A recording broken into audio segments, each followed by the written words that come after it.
This is an early vote line in Quakertown, PA. And it looks like they cut off the line around 1:30, 1:40 in the afternoon. Meanwhile, the governor of Pennsylvania, Josh Shapiro, is saying, hey, if you're in line by 5 o'clock, they have to let you early vote. Let's go ahead and play cut 67. I have a question.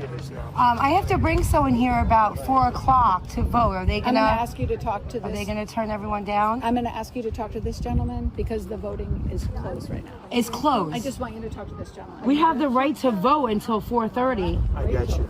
Why is it closed? Let me explain it to you. Please. Okay. This process is very slow and grueling. That doesn't matter if we're online. Very slow and grueling.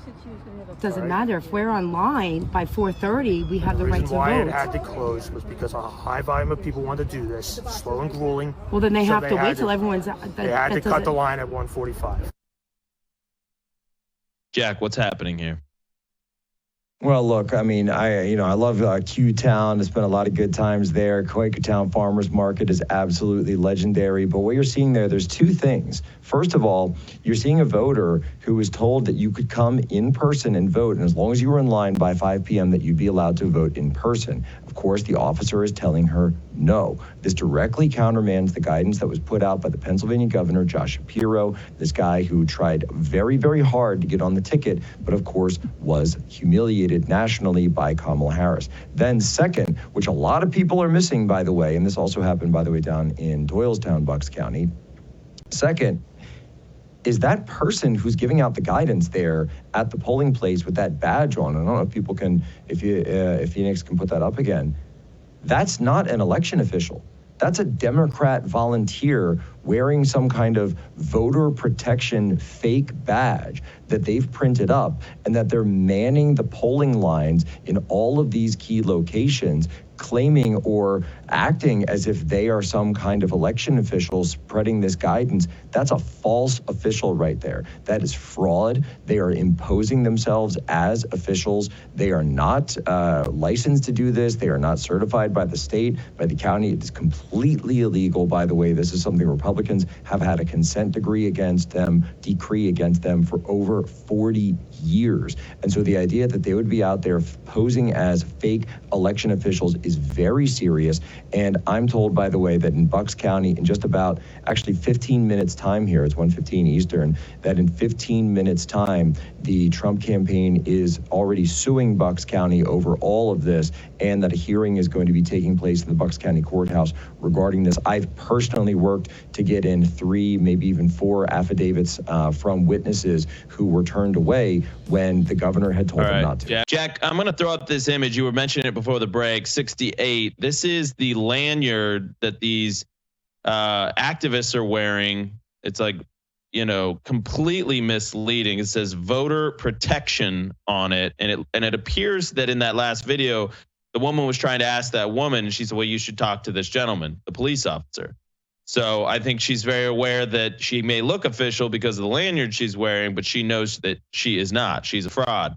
So this is one of those things, these very sneaky things that's happening in PA. Now, Jack, I have another video here, same situation, but just really quickly build it out for us. I mean, if you're doing the electoral math, to 270 to win, right? Democrats see the same thing we're seeing. Pennsylvania is critically important for either side building out that 270. We should not be surprised to be seeing all these shenanigans in the Keystone State.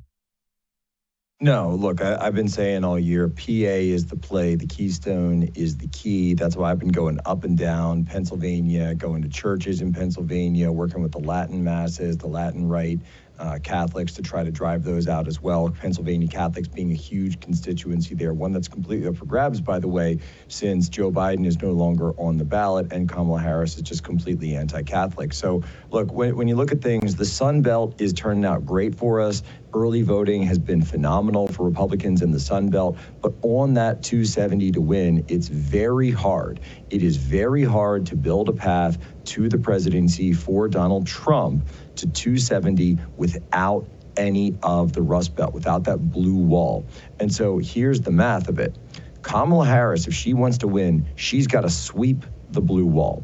But if Donald Trump wants to win, he only needs to win one. Now, the biggest prize out of all of those is Pennsylvania. Pennsylvania only had an 80,000 vote delta back in 2020. 2016, it was won by Donald Trump, the first time a Republican won Pennsylvania since 1988, when George H.W. Bush was riding off of the coattails of Ronald Reagan. So we brought those Reagan Democrats out.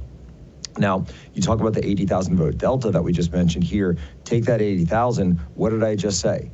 They had a 1 million vote reservoir, 1 million vote firewall of the Democrats going into Election Day in 2020. We can have lots of discussions about what they did to build that 1 million vote firewall, but that's what they had. So even with 1 million votes in their firewall in 2020, it only came down to 80,000 because that's how many Republicans showed up and voted on Election Day in 2020. So now on 5 November in Pennsylvania, we've got 3.1 million Republicans that were registered Republican, plus lots of right-leaning independents and probably a bunch of Trump-supporting Democrats in the state of Pennsylvania that have yet to vote. By the way, the silent majority in 2024 will be Democrats who vote for Trump. And you're going to see that nationwide, but we'll talk about that later. For Pennsylvania, it is incumbent on, and this is the role of Turning Point Action and groups like the PA Chase with Cliff Maloney and Early Vote Action with Scott Pressler and everything that Trump Force 47 is doing.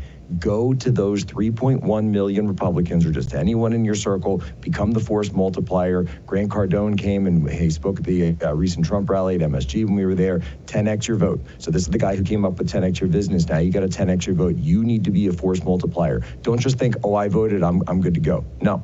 You need to be that squeaky wheel and that pest everywhere in your chat groups and your family chats and anything you have. If you know anyone, whether it's in Pennsylvania, Michigan, Wisconsin, in the Blue Wall, or any of the other swing states, or really anywhere else, and just make sure that you are just driving people out to the polls. If anyone needs assistance, you need to be the force multiplier who's providing them assistance. I've even thrown out, when I was doing War Room this morning, and I threw out, why not just have people sleep out in front of the polls on Monday night? You can totally do that, just like people do for these Trump rallies. Hey, if it's warm enough, if you got a tent or something, go ahead and do it, because we know that 5 November, things are going to get crazy because it's Election Day. We know this is going down, and Josh Shapiro has not said a word about any of this, even though it all went down in Bucks County yesterday.